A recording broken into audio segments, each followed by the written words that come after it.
جب ہم لفظ کرپشن بولتے ہیں تب ہمارے ذہن میں 4-5 لوگ آ جاتے ہیں، 10 لوگ آ جاتے ہیں۔ یہ 10 لوگ کرپٹ نہیں ہیں۔ ایسا کیسا ہو سکتا ہے کہ 25 کروڑ کا ملک ہو، ان میں 20 لوگ خراب ہو، باقی سارے اچھے اور وہ 20 اوپر آ جائیں؟ ایسا تو نہیں ہو سکتا۔ تو وہ سب ریفلیکشن ہمارا ہی ہوتا ہے۔ تو کرپشن کو یہ دیکھنا ہے کہ میرے اندر کہاں کہاں کرپشن ہے۔ کیا میں بحیثیت والد اپنے بچوں کی تربیت میں کوئی کرپشن تو نہیں کر رہا تھا؟ ہم اپنے بچوں کو کیوں اعلیٰ تعلیم دلانا چاہتے ہیں؟ کیونکہ ہمیں پتہ ہے کہ یہ پڑھے گا تو یہ کامیاب ہوگا۔ ہمارے ذہن میں یہ نہیں ہے کہ اگر یہ قرآن پڑھے گا، حدیث پڑھے گا تو یہ کامیاب ہوگا۔ وہ کون سا نقطہ تھا جس پر لاکھوں افراد نے اپنی قربانیاں دی اور موجود دنیا کی تاریخ میں اتنی بڑی ہجرت ہوئی؟ وجہ کیا تھی؟ وجہ ایک ہی تھی، اور وہ آج بھی آپ کے دل و دماغ میں ہے۔ میں جب بولوں گا تو آپ خود ہی آپ کو سمجھ میں آ جائے گی پاکستان کا مطلب کیا۔ پہلی دستور ساز اسمبلی تھی، اس میں جو قرارداد مقاصد پیش کی گئی، اس میں جو قانون وضع کیا گیا وہ یہ تھا، اور لکھا ہوا ہے آج بھی آپ اٹھائیں، ہمارے بچے جو پاکستان اسٹڈیز پڑھتے ہیں وہ اس کو رٹا لگا کر یاد کر کے اپنے پیپروں میں بھی لکھتے ہیں۔ وہ یہ تھا کہ حق حکمرانی جو ہے، حاکمیت اعلیٰ جو ہے وہ اللہ کی ہوگی۔ یہ آپ کو اور مجھے پیسوں کی کثرت سکون نہیں پہنچائے گی، مجھے اور آپ کو پیسوں کی برکت کام آئے گی۔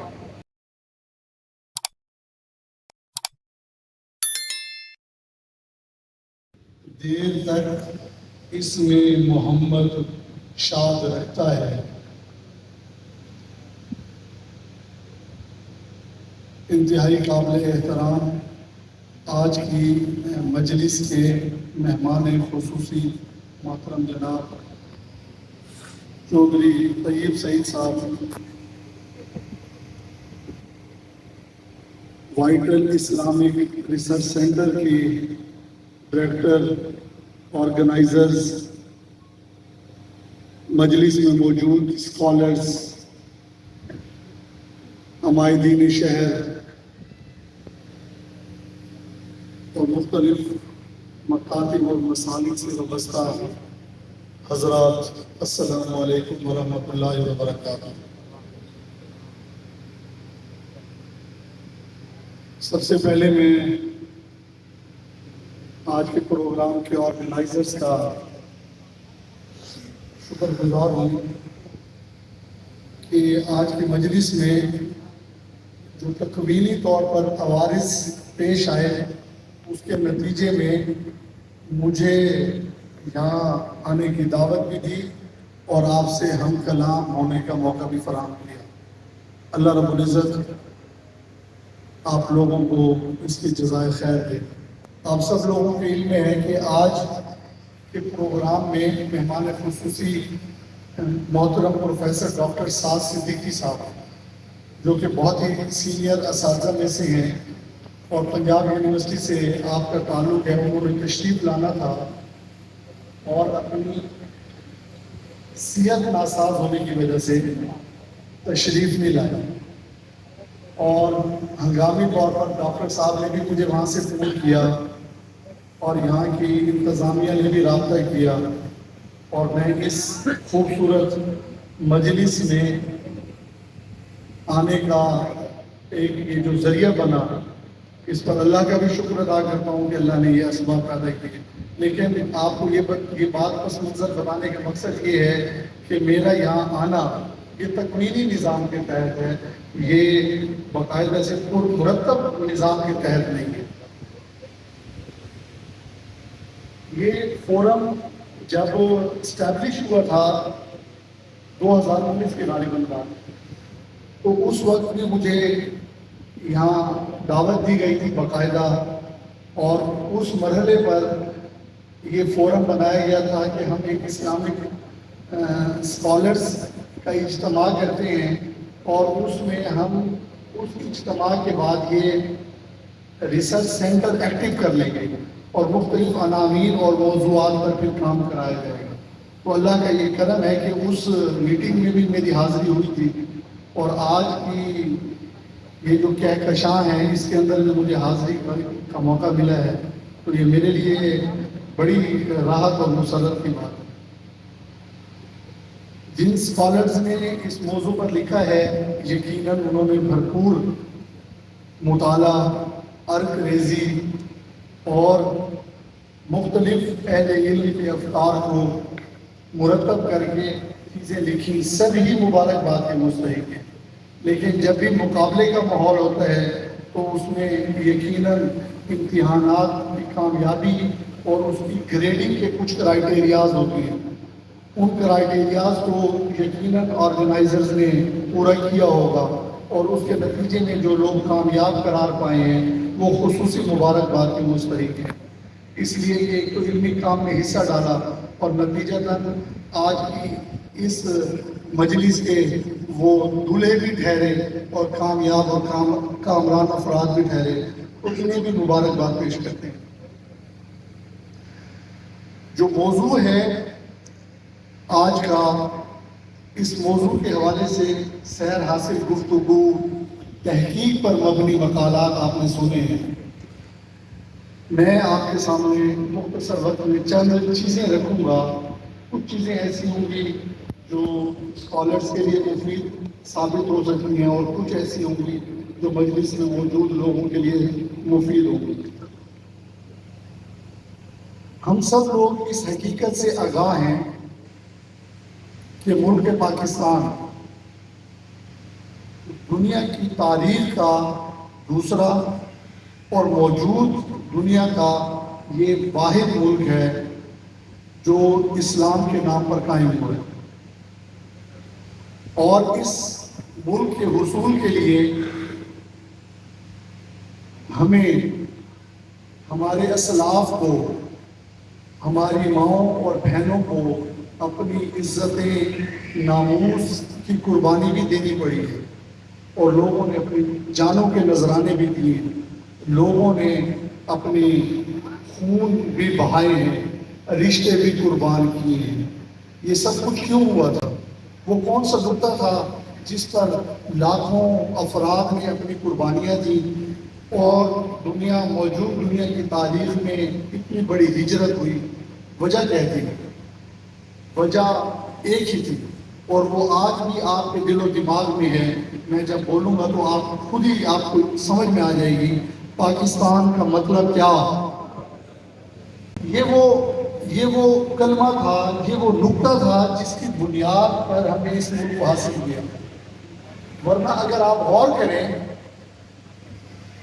ہم اور بنگلہ دیش کے لوگ نہ تو زمینی طور پر یکساں ہے، نہ ہی ہماری زبان ان سے ملتی تھی، اور نہ ہی افکار ملتی تھی۔ پھر ہمیں اس لا الہ الا اللہ کے رشتے میں اکٹھا کیا۔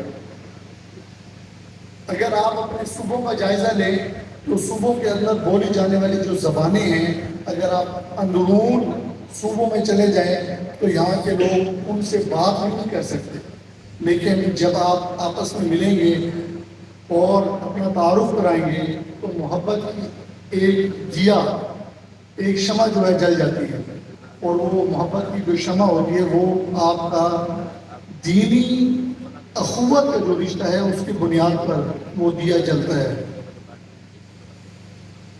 یقیناً ہم نے اللہ سے بھی وعدہ کیا، اپنے بزرگوں کی قربانیاں اور ایک مشن کے تحت ہم نے ملک لیا۔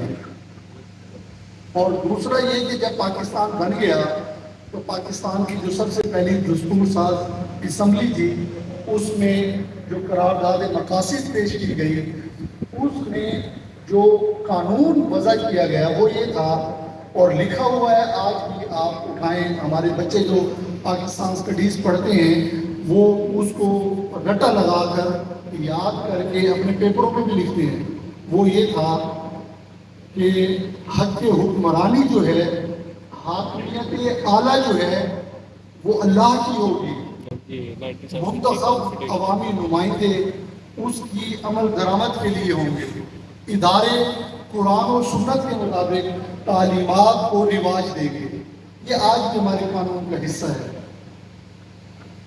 ہم اس قانون کو بھی توڑ رہے ہیں، ملک حاصل کرنے سے پہلے جو ہم نے اللہ سے وعدہ کیا اس کو بھی توڑ رہے ہیں، اور اپنے اسلاف جنہوں نے قربانیاں دی ان کی بھی قدر نہیں کر رہے۔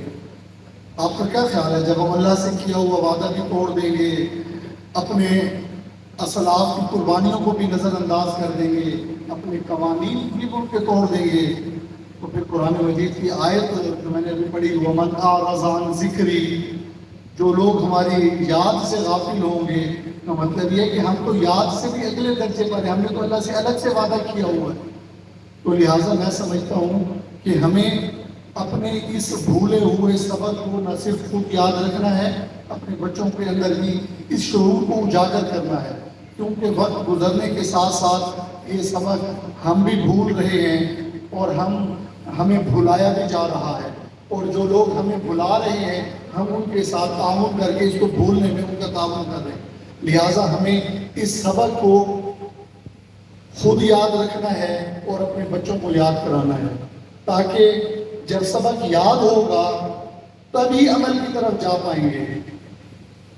جب ہم اس تصور کو اپنے ذہن میں لائیں گے تو ساتھ ہی میں ہمیں یہ بھی سبق یاد رکھنا ہوگا کہ ہم ایک اسلامی فلاحی ریاست کی منزل کا سفر کر رہے ہیں۔ ایک ریاست ہوتی ہے اور ایک اسلامی فلاحی ریاست ہوتی ہے، ان دونوں میں فرق ہے۔ جو اسلامی جو ریاست ہوتی ہے اس کی آسان سی جو تعریف ہے وہ یہ ہے کہ جن لوگوں کے پاس اقتدار اور ریاست ہے وہ لوگ عوام کے تحفظ کے لیے سرحدوں کی حفاظت کریں تاکہ لوگوں کا امن خارجی طور پر نہ ڈسٹرب ہو، داخلی طور پر امن و امان کو قائم کرے، اور عوام کی جو سہولیات سے وابستہ چیزیں ہیں وہ ان کی فراہمی کی شکل بنائیں۔ میری عوام خود ہیں، صرف وہ چیزیں مہیا کرنی ہیں، یہ ہے ریاست کا تصور۔ اور جو اسلامی فلاحی ریاست ہوتی ہے اس کا جو بنیادی کام ہوتا ہے وہ یہ کہ اپنے ملک اور ریاست کے اندر بسنے والے لوگوں کے بنیادی حقوق کی ذمہ دار وہ ریاست ہوتی ہے۔ بنیادی حقوق عوام نے خود نہیں پورے کرنے ہوتے۔ مثلا چھوٹا بچہ پیدا ہوا تو اس کی وجہ سے اخراجات بڑھ گئے تو ریاست دے گی۔ بچہ ہے، تعلیم اس کا بنیادی حق ہے، تعلیم اس کو مفت ملے گی۔ تو یہ وہ چیزیں ہیں جو ایک فلاحی ریاست کے اندر ہوتی ہیں، جس کا تصور نبی کریم صلی اللہ علیہ وسلم نے عطا بھی فرمایا اور اس تصور اور نظریے کی عملی شکل بھی بنا کر دکھائی، اور پھر یہ عملی شکل خلفائے راشدین اور بعد کے ادوار میں چلتی بھی رہی۔ لہٰذا اب تک کی جو گفتگو ہے اس سے دو نقطے ہمیں سمجھ میں آ گئے۔ ایک تو یہ کہ ہماری انفرادی کمٹمنٹ ہے اللہ کے ساتھ، اپنے اسلاف کے ساتھ اور اپنے قانون کے ساتھ، ہم نے اس کو یاد بھی رکھنا ہے، لوگوں کو اس کا شعور اجاگر کرنا ہے۔ دوسرا یہ کہ ریاست جو ہوتی ہے یہ ایک ریاست ہوتی ہے اور ایک اسلامی فلاحی ریاست ہوتی ہے، تو ہم ان دونوں کا فرق جاننے کے بعد، ان دونوں کی تعریفات کو جاننے کے بعد اگر اپنے ملک کی ریاست کا جائزہ لیں تو ہم غالباً دونوں تعریف پر پورا نہیں اترتے۔ لہٰذا ہمیں اس تعریف کے مطابق اپنے ملک کو ڈھالنے میں اپنا جو رول ہے وہ پلے کرنا ہے۔ تیسری چیز جو ہم سے اجتماعی طور پر اور انفرادی طور پر اور بعض سکالر نے اس کی طرف توجہ بھی دلائی وہ یہ ہے کہ سود کے نظام میں جکڑی ہوئی معیشت، یہ یقیناً اب ایک مرتبہ پھر ہم آئیں گے اس نقطے کی طرف کہ جب ہم سود کے نظام میں مبتلا ہوتے ہیں تو ہم اللہ اور اس کے رسول کے ساتھ کھلم کھلا جنگ کا اعلان کرتے ہیں۔ تو جب ہم اللہ اور اس کے رسول کے ساتھ کھلم کھلا جنگ کا اعلان کریں گے انفرادی طور پر، تو پھر ہم یہ کیسے تصور کریں گے، پھر ہم کیسے سیرت کی بات کر سکتے ہیں؟ ہم تو نہیں کر سکتے۔ لہٰذا ہم میں سے کوئی اگر اپنے گھر کے اندر، اپنی ذات کے اندر خوشحالی کا کوئی تصور دیکھنا چاہتا ہے تو اس کو انفرادی طور پر سود سے خاص طور پر اور تمام ناجائز ذرائع جو کسب معاش کی ہیں اس سے توبہ کرنی ہوگی۔ اور اسی ضمن میں یہ نقطہ ذہن میں رکھنا چاہیے اور رکھنا ہوگا کہ آپ کو اور مجھے پیسوں کی کثرت سکون بھی پہنچائے گی، مجھے اور آپ کو پیسوں کی برکت کام آئے گی۔ ہمارا پرابلم یہ ہو گیا کہ ہمیں سیٹسفیکشن کثرت سے ہوتی ہے۔ جب میں کسی کو اپنے اثاثے بتاتا ہوں اور وہ اثاثے بہت اچھے ہوتے ہیں، اور اگر میں کسی کو نہ بھی بتاؤں تو مجھے تسلی ہے، کیونکہ مجھے ان اثاثوں پر اعتماد ہے۔ اور لوگوں کو بڑا اور چھوٹا جو تصور کرتے ہیں وہ اس کے اثاثوں کی بنیاد پر کرتے ہیں۔ اگر یہاں اس ہال میں اگر ایک پھٹے پرانے کپڑوں میں ملبوس بندہ آ جائے تو ہمارا اس سے ملنے کا انداز مختلف ہوگا، اور اس کے مقابلے میں اگر کوئی ایک بہت اچھی گاڑی پر آئے اور اس کے ساتھ ہٹو بچوں کا ماحول ہو تو ہمارے ذہن میں فوراً یہ آئے گا کہ یہ بڑا آدمی ہے، یہ بڑا آدمی نہیں ہے، یہ مالدار آدمی ہو سکتا ہے، یہ صاحب ثروت ہو سکتا ہے، لیکن یہ بڑا آدمی نہیں ہے۔ بڑا آدمی وہ ہوتا ہے جس کے اندر بڑی خوبیاں ہوتی ہیں، جن کے اندر کریکٹر ہوتا ہے، جن کے اندر کردار ہوتا ہے، جن کے اندر صفات ہوتی ہیں، جن صفات کا تذکرہ ہوا۔ اب وہ صفات آپ سن چکے ہیں، اس لیے میں اس کو دوہرا نہیں رہا۔ وہ صفات والا بندہ پھٹے پرانے کپڑوں میں بھی اعلیٰ ہو سکتا ہے، وہ بڑا آدمی ہو سکتا ہے۔ تو بڑے اور چھوٹے کی ڈیفینیشن کردار کی بنیاد پر ہے، مال کی بنیاد پر نہیں ہے۔ تو لہٰذا ہمیں اپنے ذہنوں کے اندر، اپنے بچوں کے اندر دیکھیں، ہم اپنے بچوں کو کیوں اعلیٰ تعلیم دلانا چاہتے ہیں، کیونکہ ہمیں پتہ ہے کہ یہ پڑھے گا تو یہ کامیاب ہوگا۔ ہمارے ذہن میں یہ نہیں ہے کہ اگر یہ قرآن پڑھے گا، حدیث پڑھے گا تو یہ کامیاب ہوگا۔ ہمارے ذہن میں یہ ہے کہ اگر یہ پڑھے گا تو اس کی زندگی کیسے گزرے گی۔ لہٰذا ہمیں اس تصور کو بھی ٹھیک کرنے کی ضرورت ہے، اور یہ تصور ہمارے دل و دماغ میں راسخ ہے، یہ تصور ہمارے بچوں کے دل و دماغ میں بھی راسخ ہے۔ اور یہ بات میں نے ایسے فرضی طور پر نہیں کر دی، آپ سیرت طیبہ پر اٹھا کر دیکھیں، نبی کریم صلی اللہ علیہ وسلم نبوت سے پہلے جب آپ نے تجارت شروع کی تھی تو اس وقت آپ حضرت خدیجہ کے مال کو لے کر، ابھی ایک بیع کا تذکرہ ہوا مزاربہ کا، تو آپ حضرت خدیجہ کے مال کو لے کر گئے، آپ کا اس میں سرمایہ شامل نہیں تھا۔ اب آپ خود اندازہ کیجیے، آپ میں سے جو لوگ کاروبار سے، انڈسٹری سے وابستہ ہیں، وہ خود سوچیں کہ وہ اپنے سرمایہ کو ذہن میں رکھیں اور ایک کمزور بندے کو دیکھیں جس کا کچھ بھی نہیں ہے اور وہ کام کرنے کے لیے جا رہا ہے، آپ کی پارٹنرشپ اس سے طے ہوئی ہے۔ اب وہ کام کر کے واپس آتا ہے اور وہ جو اس معاشرے کی امیر ترین خاتون ہے، یعنی وہ اتنی امیر ہے کہ آپ اس دور میں یہ کہہ سکتے ہیں کہ وہ اس ایکسپورٹ لیول کا کام کرتے، ایکسپورٹر ہے، ایسی ہیں۔ اور وہ جب ایک کمزور سا معاشرے کا فرد کام کر کے واپس آتا ہے تو نتیجہ کیا ہوتا ہے کہ ان کا رشتہ ہو جاتا ہے۔ تو بتائیے وہ رشتے کی بنیاد کیا سرمایہ تھا؟ وہ جو رشتہ ہو گیا تھا اس رشتے کی بنیاد کیا آپ صلی اللہ علیہ وسلم کا سرمایہ تھا؟ کیا آپ صلی اللہ علیہ وسلم کا خاندانی منصب تھا؟ کچھ بھی نہیں تھا۔ جو چیز وجہ بنی تھی وہ آپ کا کردار تھا، اور وہ جو تعریف آپ کے سامنے آئی تھی وہ کریکٹر کی آئی تھی۔ تو لہٰذا بڑے آدمی کی پہچان کیا بنی؟ پیسہ تو جھک کر آ گیا ہے۔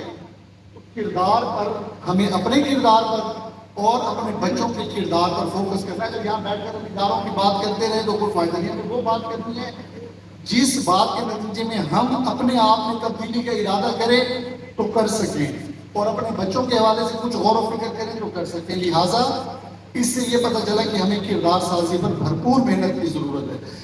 اس واقعے سے یہ بھی پتہ چلا کہ دیکھیے کریکٹر بلڈنگ بہتر ہوتی ہے تو آپ کے جو یہ مسائل ہیں یہ کیسے شادی ہوگی، کیسا ایسا ہوگا، ایسا نہیں ہے۔ دیکھیے اگر معاشرے کے اندر لوگ کردار کی بیس بنا لیں گے تو پھر ہر باکردار فرد کو عزت سے دیکھا جائے گا، اور اگر ہم معاشرے کی روش یہ بنائیں گے کہ صاحب اقتدار اور صاحب منصب اور صاحب مال کو ہم سمجھیں گے کہ یہ بڑا انسان ہے، تو پھر معاشرے کے اندر یہی خرابیاں ہوں گی جن خرابیوں کو آپ نے تذکرہ سنا ہے۔ ایک اور مثال ابھی ذہن میں آئی ہے وہ بھی عرض کر دیتا ہوں۔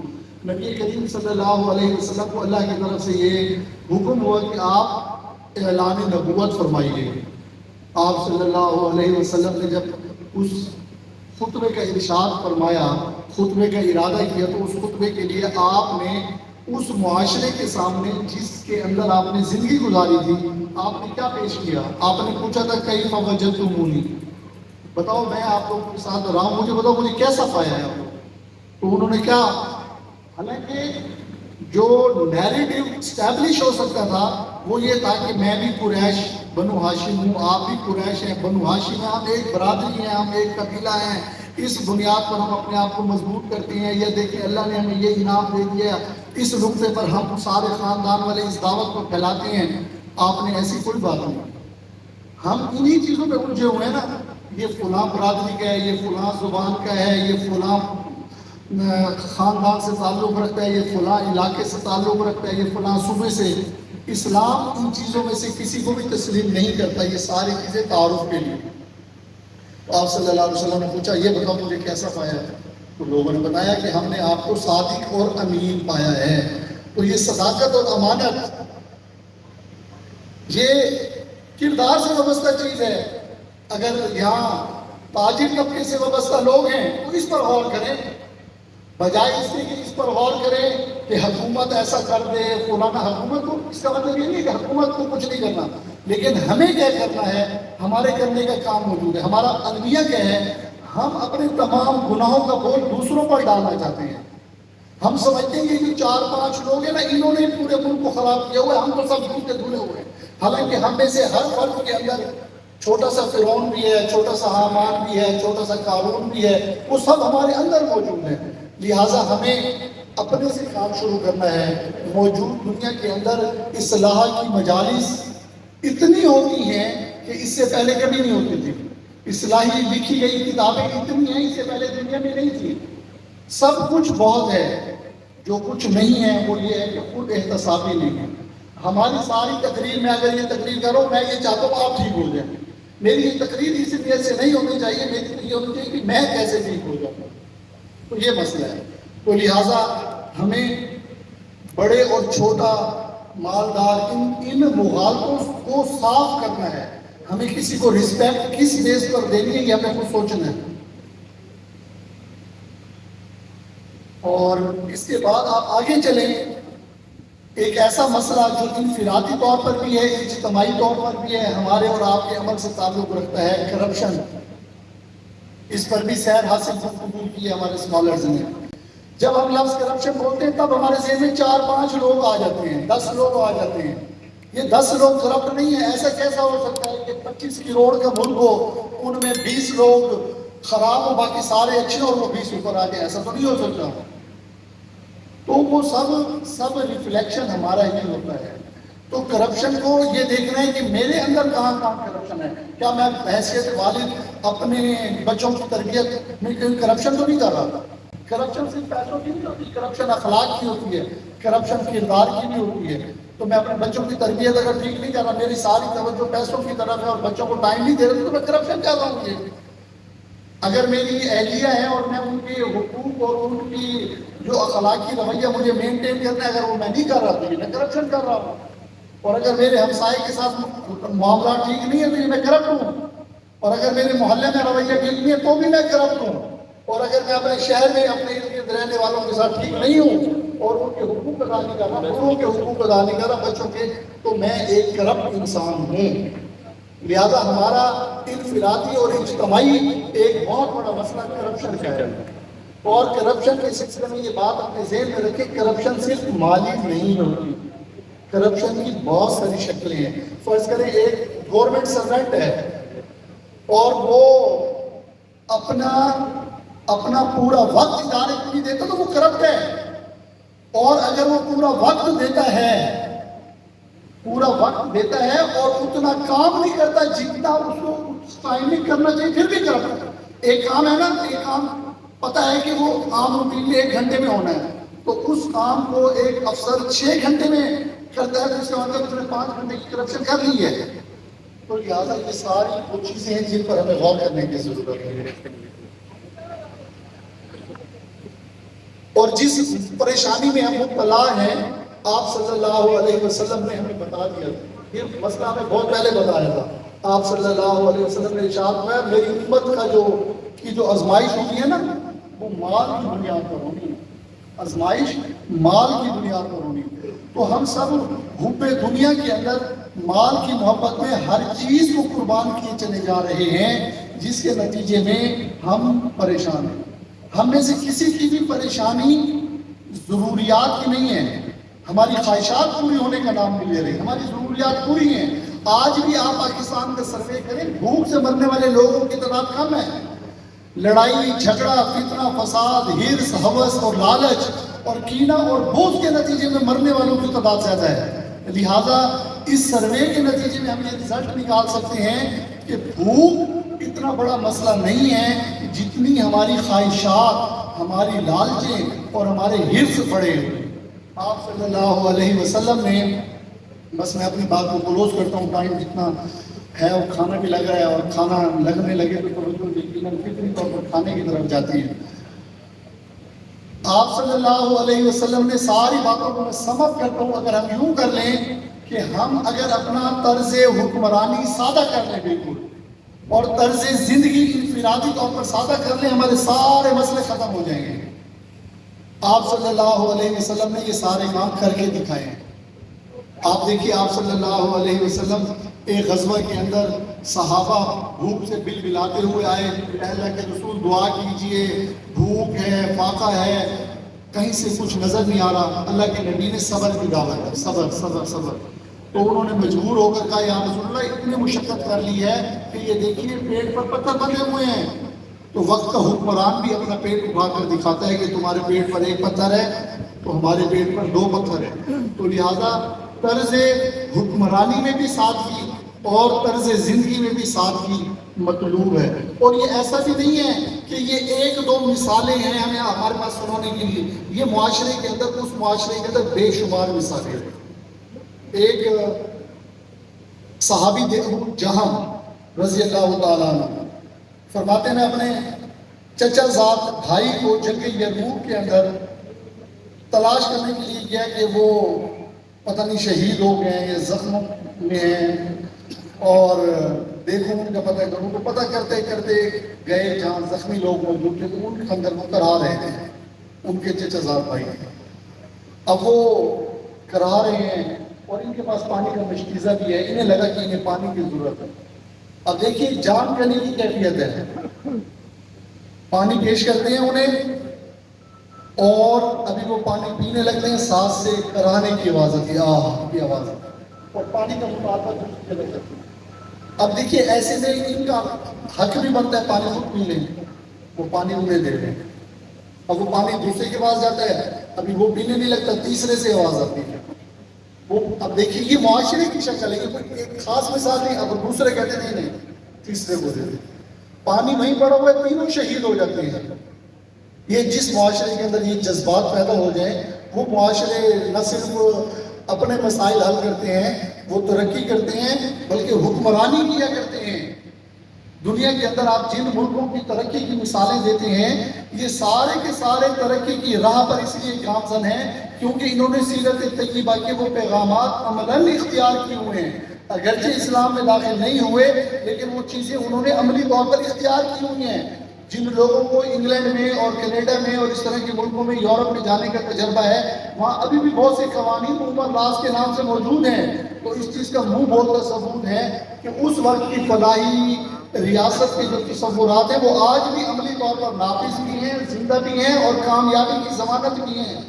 مسئلہ میری ذات کا, آپ کی ذات کا, میرے گھر کا, آپ کے گھر کا اور ہمارے ملک کا ہے. لہٰذا ہمیں اپنا طرز زندگی اس کو بھی ٹھیک کرنا ہوگا, اور طرز حکمرانی بھی ٹھیک کرنا ہوگا. اگر اس موضوع پر گفتگو کی جائے تو شام تک ہو سکتی ہے. حضرت عمر رضی اللہ تعالیٰ عنہ کو دیکھیں, حضرت عمر بن عبدالعزیز کو دیکھیں, یہ ساری, لیکن باتیں تو بہت, لیکن ضرورت اس امر کی ہے کہ ہم عملی تدبیر کی طرف آئیں. دعا ہے اللہ رب العزت ہمیں ہمارے خاندانوں کو, ہمارے شہروں کو, ہمارے ملک کو جو یہ معاشی پریشانی کے یہ عذاب ہم پر مسلط ہے اصل میں اللہ کی طرف سے, اس عذاب سے ہمیں اللہ رب العزت نکلنے کی سبیل نصیب فرمائے. اور ہم جن گناہوں کی وجہ سے ان مصیبتوں میں مبتلا ہیں, ان گناہوں کو ہمیں انفرادی طور پر اور اجتماعی طور پر ترک کرنے کی توفیق نصیب فرمائے۔ آخر میں ایک مرتبہ پھر وائٹل اسلامک ریسرچ سینٹر کی آرگنائزنگ ٹیم کو بھی مبارکباد پیش کرتا ہوں کہ انہوں نے بھرپور ایک قومی ایشو پر علمی تجاویز بھی اکٹھی کی، اور پھر ان لوگوں کو جنہوں نے کام کیا انہیں اعزاز بھی دیا، اور پھر یہاں کی سوسائٹی کو اکٹھا کر کے یہ پیغام پہنچا کر آپ نے ایک درجے کی اپنی ذمہ داری ادا کی ہے۔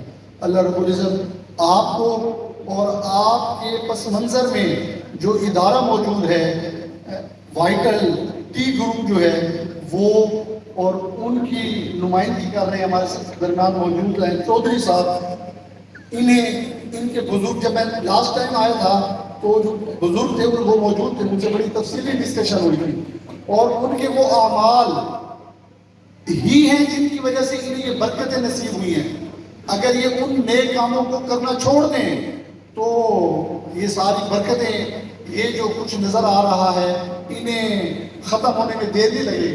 لہٰذا ان نوجوانوں کو اپنے بزرگوں کے اچھے کاموں میں ان کے نقش قدم پر بلکہ مزید اس میں اضافہ کرنے کی سعادتیں بھی نصیب فرمائیں۔ انہیں ان کا بھی شکریہ ادا کرتے ہیں، اور اسلامک ریسرچ سینٹر جو ہے اس کا بھی شکریہ ادا کرتے ہیں، اور آپ سب لوگ جو موجود ہیں جنہوں نے اس کھانے کی خوشبو اور طرح طرح کی ذائقے والی چیزیں سامنے موجود ہونے کے باوجود میں نے محسوس کیا ہے کہ آپ کی توجہ مکمل میری طرف رہی ہے، تو اس توجہ دہی پر آپ میں سے ہر فرد کا انفرادی طور پر شکر گزار ہوں۔ اللہ رب العزت ہم سب لوگوں کا حامی و ناصر و آخر دعوانا